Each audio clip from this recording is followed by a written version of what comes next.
Hello everyone, कैसे हैं आप सभी। स्वागत है आप सभी का एक और नए वीडियो में। दोस्तों, वर्तमान में जो बिहार प्राथमिक शिक्षक भर्ती चल रही है, अब वो एक और नए मोड़ पर जा चुकी है, क्योंकि अब एसएलपी दायर हो चुकी है। आप सभी को पता है बीएड बनाम डीएलएड, यानी कि बीएड वर्सेस डीएलएड का अब फिर से ड्रामा स्टार्ट हो चुका है। क्या हुआ है मैं आप सबको बताने वाला हूँ। एसएलपी दायर की गई है। एसएलपी किसके द्वारा दायर की गई? तो एसएलपी दायर की गई है माननीय के पाठक जी के द्वारा।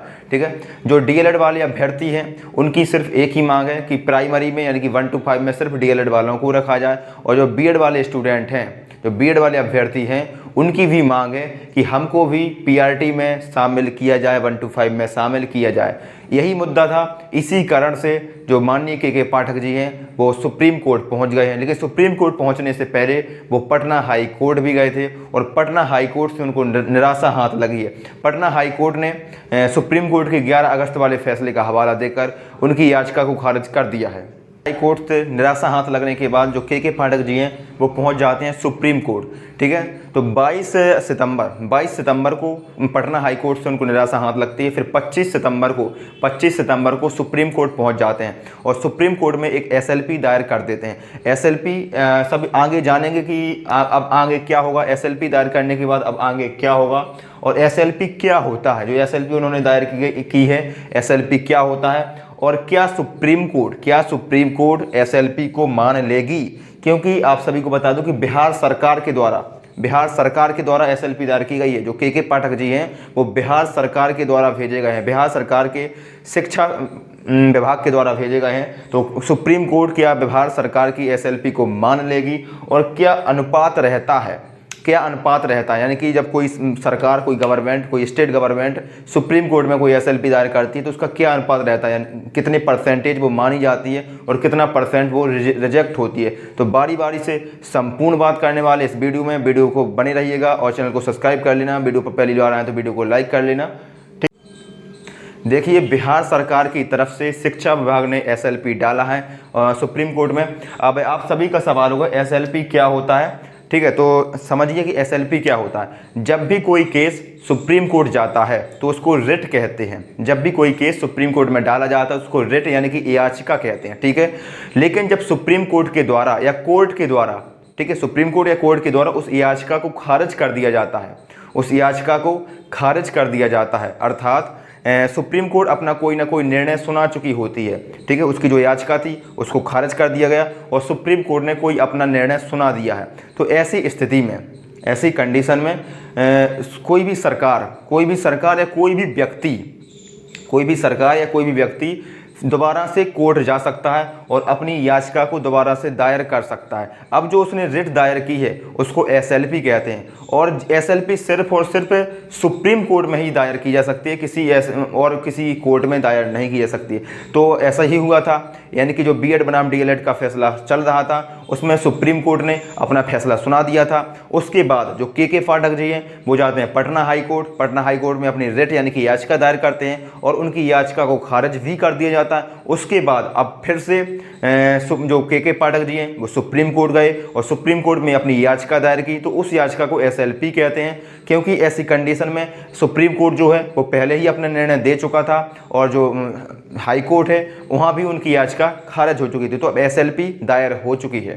ठीक है, एसएलपी मतलब होता है स्पेशल लीव पेटिशन। तो अब वही हुआ है, जो बिहार सरकार है तथा बिहार सरकार का शिक्षा विभाग है माननीय के पाठक जी के नेतृत्व में, और भी काफ़ी अन्य लोग हैं तथा शिक्षकों का एक समूह भी है जो खासकर बीएड वाले स्टूडेंट हैं, बीएड वाले शिक्षक हैं, उन सभी के द्वारा जो सुप्रीम कोर्ट है उसमें एक एसएलपी दायर की गई है। अब एसएलपी दायर कर दी गई है, अब एसएलपी मानेगी या फिर नहीं मानेगी सुप्रीम कोर्ट, उसके बारे में एक बात कर लेते हैं। जो सामान्यतः जो भी कोई अगर कोई भी सरकार, स्टेट गवर्नमेंट कोई एसएलपी दायर करती है तो सामान्यतः उस एसएलपी को सुप्रीम कोर्ट के द्वारा माना जाता, सामान्यतः, पूरा 100% नहीं है, लेकिन सामान्यतः चांस होता है कि जब भी कोई स्टेट गवर्नमेंट कोई एसएलपी दायर करती है तो सुप्रीम कोर्ट के द्वारा उस एसएलपी को माना जाता है। लेकिन अगर कोई इंडिविजुअल व्यक्ति, कोई अपने आप से कोई भी व्यक्ति अगर एसएलपी दायर करता है तो उसके मानने के चांस कम होते हैं, लेकिन कोई स्टेट गवर्नमेंट कोई एसएलपी दायर करती है तो उसके मानने के चांस ज़्यादा होते हैं। मैं आपको बता दूं कि रेशियो क्या होता है, यानी कि क्या अनुपात होता है, क्या अनुपात रहता है कि कितने परसेंट चांस हैं, कितने परसेंट चांस है उस एसएलपी को मानने अथवा ना मानने का। देखिए जो एसएलपी का अनुपात रहता है वो 40% रहता है, 40%। यानी कि अगर किसी भी गवर्नमेंट के द्वारा, किसी स्टेट गवर्नमेंट के द्वारा 100 एसएलपी दायर की गई, 100 एसएलपी दायर की गई, तो सिर्फ और सिर्फ 40 एसएलपी ही सुप्रीम कोर्ट के द्वारा मानी जाएगी और बकाया जो 60 एसएलपी हैं उनको रिजेक्ट कर दिया जाएगा। समझे?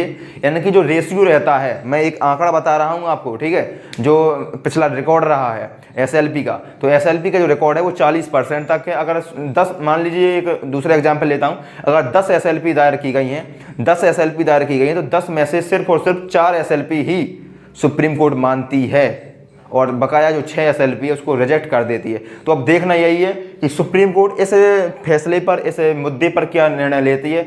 लेकिन देखिए सुप्रीम कोर्ट अपने ही निर्णय के, क्योंकि सुप्रीम कोर्ट ने ही पहले निर्णय लिया था कि 11 अगस्त वाला कि बीएड वाले कैंडिडेट प्राइमरी में शामिल नहीं होंगे, तो सुप्रीम कोर्ट अपने निर्णय के खिलाफ, अपने ही निर्णय के खिलाफ इतनी आसानी से तो जाएगी नहीं। इसमें होता क्या है, सुप्रीम कोर्ट जो है, सुप्रीम कोर्ट सभी बातों को सुनती है, अच्छे से बारीकी से सुनती है, उनका एनालिसिस करती है और अपना एक अंतरिम ऑर्डर जारी करता है।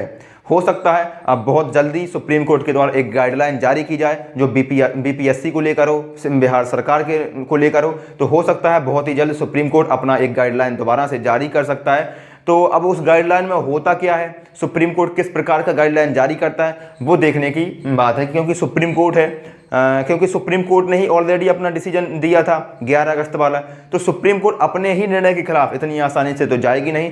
तो अब देखना है कि सुप्रीम कोर्ट किस प्रकार का निर्णय लेती है। अब बात कर लेते हैं सुप्रीम कोर्ट के डिसीजन की जो 11 अगस्त को आया था। तो देखिए सुप्रीम कोर्ट का जो डिसीजन था 11 अगस्त वाला कि बीएड वाले कैंडिडेट को प्राइमरी से बाहर किया जाए, तो वो किसी प्रकार का गलत डिसीजन नहीं था। क्यों गलत नहीं था?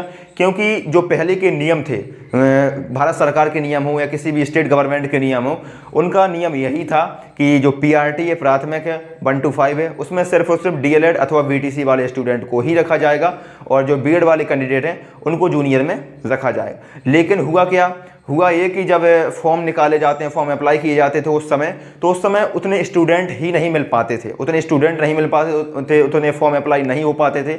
तो फिर क्या होता था कि कोई भी स्टेट है वो अपना नियम अलग से बना देता था कि इसमें बीएड वाले कैंडिडेट शामिल कर सकते हैं, बीएड वाले अप्लाई कर सकते हैं। तो इसी प्रकार से सुप्रीम कोर्ट ने भी अपना निर्णय दे दिया था कि सुप्रीम कोर्ट ने अपना निर्णय दिया था कि हाँ भाई, आप लोग भी जो बीएड वाले कैंडिडेट हैं वो भी प्राइमरी में शामिल हो सकते हैं, प्राइमरी का फॉर्म अप्लाई कर सकते हैं, प्राइमरी में शिक्षक बन सकते हैं। तो उस समय पे जो स्टेट गवर्नमेंट है उनके द्वारा बीएड वालों को सिलेक्शन दे दिया जाता था और बीएड वाले सिलेक्शन पा भी जाते थे। लेकिन अब होता क्या है कि अलग अलग सरकारें अपने अपने हिसाब से, अपने अपने वोट बैंक के हिसाब से बीएड वालों को अंदर बाहर करती रहती हैं। इस वजह से में जो डीएलएड वाले कैंडिडेट थे वो सुप्रीम कोर्ट पहुंच जाते हैं और सुप्रीम कोर्ट अपना फैसला सुना देती है। अब बेचारे जो बीएड वाले थे वो तो फंस जाते हैं, क्योंकि जो बीएड वाले हैं उनकी तो कोई गलती नहीं होती है। बीएड वाले कहते हैं साहब, हमने तो आपके नियम के अनुसार ही अपना बीएड किया था, हमने तो एनसीटी की 2018 की गाइडलाइन को देखते ही बीएड किया था, तो बीएड वालों के अभ्यर्थी को क्या गलती है?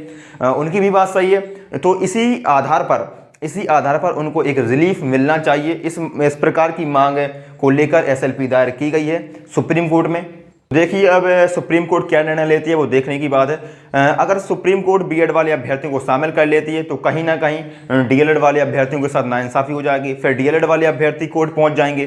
तो यही चलता रहेगा। अब देखना है कि सुप्रीम कोर्ट किस प्रकार का फैसला देती है। अगर डीएलएड वाले अभ्यर्थी सुप्रीम कोर्ट पहुंच जाते हैं तो डीएलएड वाले अभ्यर्थियों को मांग वो जायज़ है, क्योंकि उनको पहले से उनका अधिकार माना जाता है प्राइमरी में, और भारत सरकार और स्टेट गवर्नमेंट के नियम भी यही थे कि प्राइमरी में सिर्फ डीएलएड वाले अभ्यर्थियों को रखा जाए, लेकिन बीएड वाले अभ्यर्थियों की भी कोई गलती नहीं है। तो अब फैसला का डिसीजन है, देखते हैं सुप्रीम कोर्ट किस प्रकार का अपना डिसीजन सुनाती है।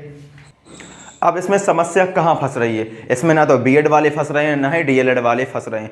इसमें एक जो पेंच फंस रहा है कि जो सुप्रीम कोर्ट का फैसला आया था 11 अगस्त वाला, तो उस समय बहुत सारे स्टेट में, बहुत सारे राज्यों में जो टीचिंग प्रक्रिया है, जो सिलेक्शन की प्रक्रिया है, यानी कि भर्ती प्रक्रिया वो चल रही थी।